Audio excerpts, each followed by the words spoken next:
छोटी सी कहानी। ये कहानी एक लड़के की 24 साल का लड़का जो सेठ के यहाँ पर नौकरी करता था। उसके माँ बाप इस दुनिया में नहीं थे। जिंदगी बड़ी परेशानी में चल रही थी। वो जाता था, रोजाना पैसे कमा करके घर आता था, खाना बनाता था, खाता था, सो जाता था। एक दिन उसने देखा कि एक बूढ़ा फकीर अपनी पीठ पर 3 ठेले लेके एक शहर से दूसरे शहर की ओर जा रहा था। वह काफी बूढ़े भी थे और काफी देर से वह यूं ही सफर कर रहे थे और आखिरकार कुछ दूर और सफर करने के बाद वह चलते चलते थक कर एक पेड़ के नीचे बैठ गए। तभी उनकी नजर एक नौजवान युवक पर पड़ी जो उसी रास्ते से जा रहा था और वह भी उसी दिशा में जा रहा था जिस दिशा में उन बूढ़े फकीर को जाना था। तभी वह लड़का उन बूढ़े फकीर के पास से होकर गुजरा। इस पर वह फकीर उस लड़के से कहते हैं, सुनो बेटा, क्या तुम मेरी थोड़ी सी मदद कर सकते हो? ये ठेला बहुत भारी है और मैं बूढ़ा हो चुका हूं। मैं ज्यादा समय तक इनका बोझ नहीं उठा सकता और मैं बहुत थक भी चुका हूं। तो क्यों ना तुम मेरे एक ठेले को ले लो और मुझे उस दूसरे गांव तक पहुंचा दो।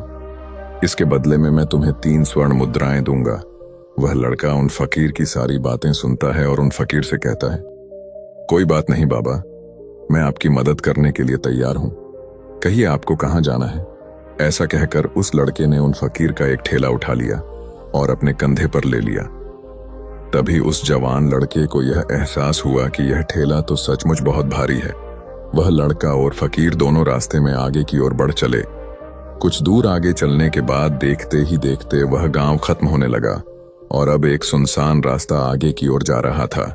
वे दोनों अपने मार्ग में मस्त होकर आगे की ओर बढ़ रहे थे। जब भीड़ से पूरी तरह से अलग हो गए तो वह लड़का उन फकीर से कहता है, बाबा, इस ठेले में आखिर ऐसा क्या रखा है जो ये ठेला इतनी वजन है? इस पर वह फकीर आदमी उस लड़के को जवाब देते हुए कहते हैं, कुछ नहीं बेटा, बस इसमें तांबे के कुछ सिक्के भरे हुए हैं, इसी कारण ये ठेले में बहुत वजन है। उन फकीर की यह बात सुनकर वह लड़का मन ही मन सोचने लगा, लगता है ये बाबा जरूर कोई व्यापारी है, तभी तो इतने सारे तांबे के सिक्के लेकर चल रहे हैं। और फिर तभी उसके मन में एक ख्याल आया कि मुझे क्या करना है। मुझे तो खाली यह ठेला दूसरे गांव तक पहुंचा है, बस इतना ही। जैसे ही उसके मन में यह ख्याल आया, उसने तांबे के सिक्कों का वह ख्याल मन से निकाल दिया और अपनी धुन में मस्त होकर वह आगे की ओर चलने लगा। चलते चलते कुछ और समय बीता और वे दोनों एक नदी के किनारे जा पहुंचे। वह लड़का हट्टा कट्टा था और काफी चुस्त और तंदुरुस्त भी था, इसलिए वह बिना सोचे समझे उस नदी में उतर जाता है। किंतु वह फकीर अब भी किनारे पर ही खड़े थे। इस पर वह लड़का उन फकीर से कहता है, क्या हुआ बाबा, चलिए आइए, हमें यह नदी पार करनी होगी, तभी तो हम उस गांव तक पहुंच पाएंगे। इस पर वह फकीर उस लड़के से कहते हैं, मैं जानता हूं बेटा कि हमें यह नदी पार करनी ही होगी, लेकिन जैसा कि तुम जानते हो मैं अब बूढ़ा हो चुका हूं और 2-2 ठेले लेकर मैं यह नदी पार नहीं कर सकता। कहीं मेरा पांव फिसल गया तो क्या होगा? क्या तुम मेरी एक और गठरी ले सकते हो?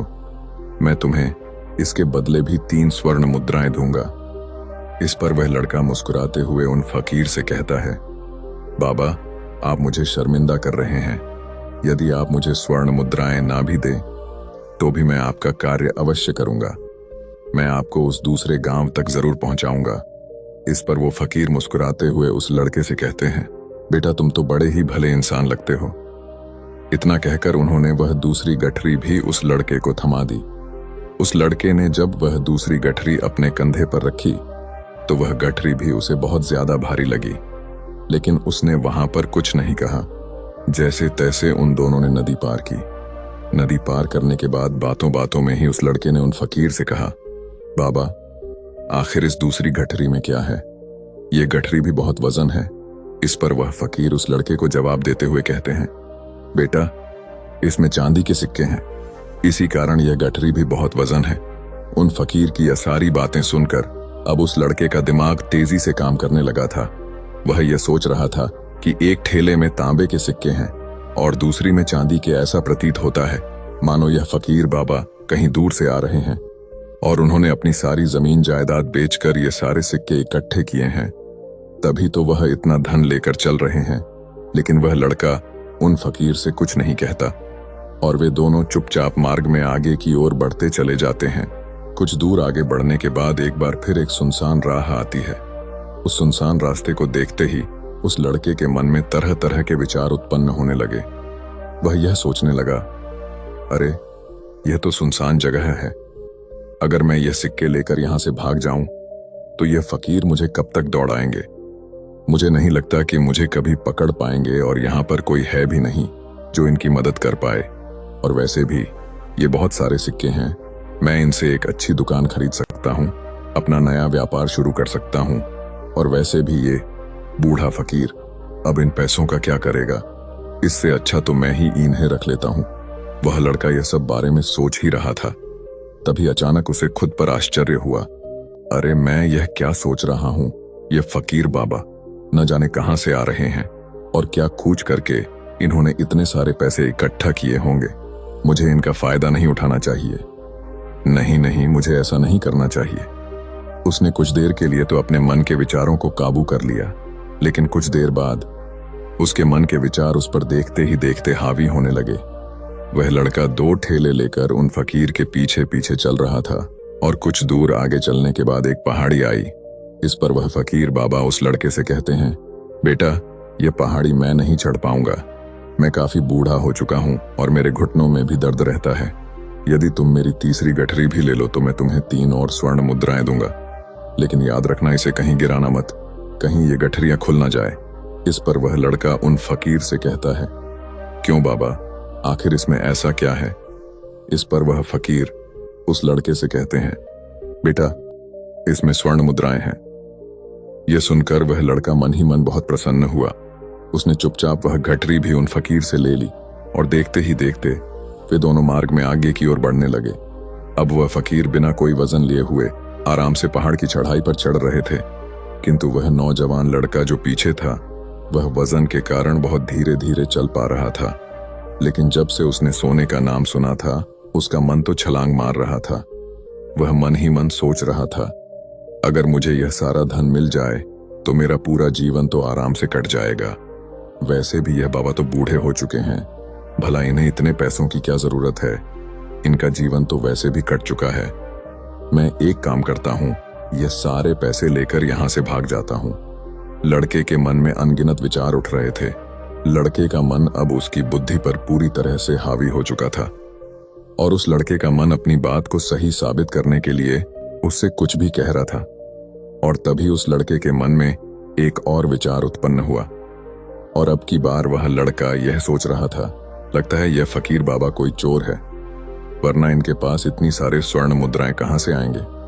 अगर ये कोई व्यापारी होते तो भला ये इस तरह से पैदल यात्रा तो नहीं करते, और अगर इनके पास इतने सारे पैसे थे तो ये कोई ना कोई साधन भी तो अवश्य कर सकते थे। लगता है ये कोई चोर है और चोर से चोरी करने में भला क्या बुराई है।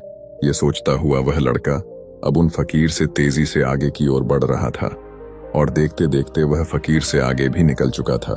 और वह यह सोच रहा था कि जैसे ही इस पहाड़ की ढलान आएगी मैं 3 गठरियां लेकर भाग जाऊंगा। इससे ये सारे पैसे मेरे हो जाएंगे और मेरी गरीबी भी हमेशा हमेशा के लिए दूर हो जाएगी। मैं जो चाहूंगा मैं वो कर पाऊंगा। मेरे पास बहुत सारा धन होगा। और देखते देखते वह दोनों पहाड़ की चोटी पर पहुंच गए और अब ढलान का रास्ता शुरू होने वाला था। तभी वह लड़का उन फकीर से नजरें बचाकर वह 3 गठरियां लेकर भागता हुआ आगे बढ़ गया। अब उसे अपना शरीर बहुत हल्का महसूस हो रहा था, मानो उसे उन 3 ठेलों का वजन तक न मालूम पड़ रहा हो। काफी दूर दौड़ते दौड़ते किसी तरह से वह अपने आप को बचते बचाते अपने घर पहुंचा। उसकी खुशी का कोई ठिकाना नहीं था। उसने सोचा, क्यों ना मैं जल्दी जल्दी इन गठरियां में से वो सारे पैसे निकाल लूं। यह सोचकर जब उसने गठरियां खोली तो पहली गठरी में उसे लोहे से जंग भरे हुए सिक्के मिले। यह देखकर उसे यकीन नहीं हुआ। इस पर उसने फटाफट दूसरी गठरी भी खोल डाली। उसमें भी उसे लोहे के जंग लगे हुए सिक्के ही निकले। यह सब देखकर वह लड़का बड़ा हैरान था। आखिर यह सब क्या हो रहा है। उन फकीर ने तो मुझसे और ही कुछ कहा था। अब उसने वह सोने वाली गठरी खोली और उसमें भी लोहे के जंग लगे हुए सिक्के ही निकले। यह देखकर वो लड़का बड़ा क्रोधित हुआ। उसने सोचा, उन फकीर ने मुझसे झूठ क्यों कहा। उन्होंने मुझसे ऐसा क्यों कहा कि एक में तांबे के सिक्के हैं, एक में चांदी के और तीसरे में स्वर्ण मुद्राएं हैं। वह यह सब सोच ही रहा था कि तभी उसकी नजर उस थैले में पड़े एक पत्र पर पड़ी। उसने वह पत्र उठाया और उस पत्र में लिखा था, यह पूरा नाटक ईमानदार व्यक्ति की खोज करने के लिए रचा गया है और मैं इस राज्य का राजा हूं। मेरी कोई संतान नहीं और इसीलिए मैंने यह षड्यंत्र रचा है ताकि मैं अपने राज्य में किसी एक ऐसे ईमानदार व्यक्ति की खोज कर सकूं जो मेरे बाद इस राज्य का राजा बन सके और इस राज्य भार को संभाल सके। और इस राज्य का भार वही संभाल सकता है जो पूरी तरह से ईमानदार हो, जिसके मन में किसी प्रकार का कोई लालच ना हो। इतना पढ़ते ही वह लड़का जोर जोर से चिल्लाने लगा। वह सर पकड़कर बैठ गया। वो यह जानता था कि यदि वह अपने मन के विचारों पर काबू कर लेता तो उसका जीवन संवर सकता है, लेकिन वह अपने मन के विचारों पर काबू नहीं कर पाया। दोस्तों, महात्मा बुद्ध कहते हैं कि मन ही सब कुछ है। आप जो सोचते हैं वही बनते हैं। इसलिए आपका सबसे बड़ा दुश्मन भी आपको उतना नुकसान नहीं पहुंचा सकता जितना कि आपके मन के यह अनियंत्रित विचार पहुंचा सकते हैं। महात्मा बुद्ध कहते हैं, अपने भीतर ध्यान से देखो। हमारे भीतर जो विचार चल रहे हैं वही विचार शब्द बनते हैं और शब्द कर्म के रूप में प्रकट होते हैं। बार बार दोहराने पर कर्म बर्ताव में बदलता है और धीरे धीरे समय के साथ बर्ताव चरित्र में परिवर्तित हो जाता है और यही चरित्र हमारे भाग्य का निर्माण भी करता है। इसलिए हमें हमेशा अपने विचारों के प्रति सजग होना बहुत आवश्यक है। हमें जागरूक होना बहुत आवश्यक है। हमें यह जानना जरूरी है कि हमारे मन में किस प्रकार के विचार आ रहे हैं। आगे महात्मा बुद्ध कहते हैं कि कमजोरी हमेशा छोटे विचार से शुरू होती है।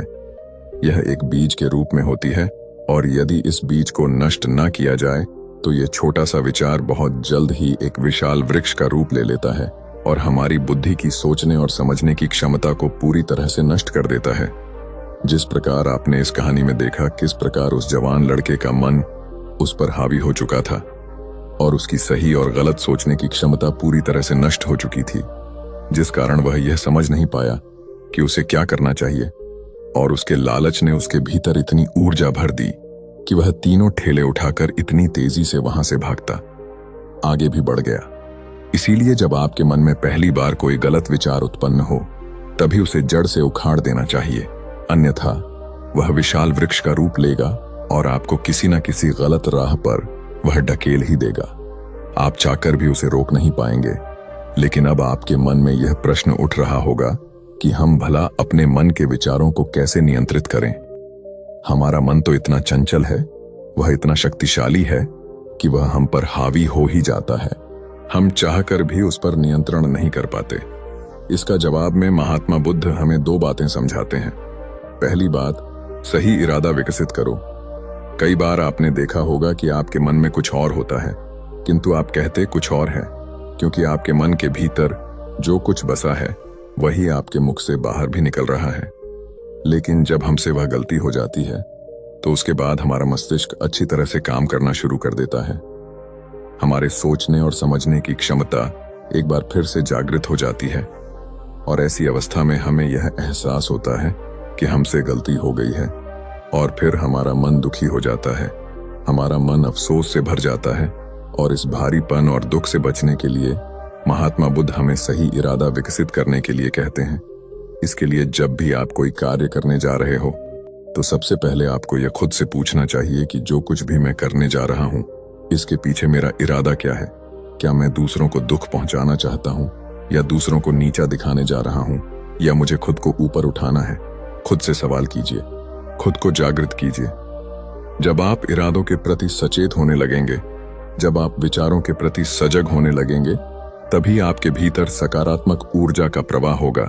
तभी आप सकारात्मक इरादों से जुड़ने लगेंगे और आपके मन के भीतर बसी हुई वह नकारात्मक ऊर्जा और नकारात्मक इरादे दिन ब दिन कम होने लगेंगे। परंतु याद रहे, आपको यह हर रोज करना होगा और आपको यह हमेशा ध्यान रखना होगा कि आपको केवल अच्छा सोचना है। आपके इरादे हमेशा अच्छे होने चाहिए, तभी आप दुख और तकलीफों से बच सकते हैं। अन्यथा आप इसी तरह से दुख और तकलीफों में घिरे ही रहेंगे और आप कभी इससे निकल नहीं पाएंगे। दूसरी बात, मन के प्रति सजगता विकसित करो, जिससे आपका मन देखते देखते शांत होगा और आपके मन के भीतर बसी हुई वह नकारात्मक ऊर्जा, नकारात्मक विचार खत्म होने लगेंगे और आप शांति की ओर आगे बढ़ेंगे। और आपको इसके लिए बस इतना ही करना है कि इस पल में जो कुछ भी हो रहा है, आपकी आंखों के सामने आपके भीतर जो कुछ भी जैसा भी चल रहा है, बस उसे देखते रहना है। अपने मन के अच्छे बुरे विचार, अपनी भावनाएं और अपनी यादों पर बिना प्रतिक्रिया दिए उन्हें केवल देखते रहना है, जिससे आपके मन के सारे विचार देखते ही देखते खत्म होने लगेंगे। आपका मन खाली होने लगेगा और आप नकारात्मक विचारों से, न सोच से बच सकते हैं और आप इन दुख और तकलीफों से भी दूर रह सकते हैं। इसीलिए महात्मा बुद्ध कहते हैं, जो स्वयं को देखता है वही सबसे बड़ा तपस्वी है। अर्थात जो अपने मन में चल रहे उन विचारों को बिना प्रतिक्रिया दिए हुए केवल देखता है और उन पर कोई भी प्रतिक्रिया नहीं करता, बस उन्हें देखता और समझता है, वास्तविकता में वही मन पर नियंत्रण भी कर सकता है और वही अपना जीवन सुखी और खुशहाली तौर पर जी सकता है। इसलिए यदि आप भी अपने जीवन को सुखी और खुशहाल बनाना चाहते हैं, तो आपको सबसे पहले अपने मन पर नियंत्रण साधना ही होगा। अपने मन को खाली करना ही होगा। अपने मन के विचारों के प्रति आपको सजग होना ही होगा। दोस्तों, उम्मीद है कि आपने आज की इस वीडियो से जरूर कुछ ना कुछ सीखा होगा। तो इस वीडियो को लाइक और अपने दोस्तों के साथ शेयर भी जरूर कीजिएगा और हमें ऐसे ही सपोर्ट करने के लिए चैनल को सब्सक्राइब और घंटी बटन को जरूर दबा दीजिएगा। चलिए मिलते हैं फिर अगली वीडियो में। तब तक के लिए अपना ख्याल रखें। धन्यवाद और नमो बुद्धाय।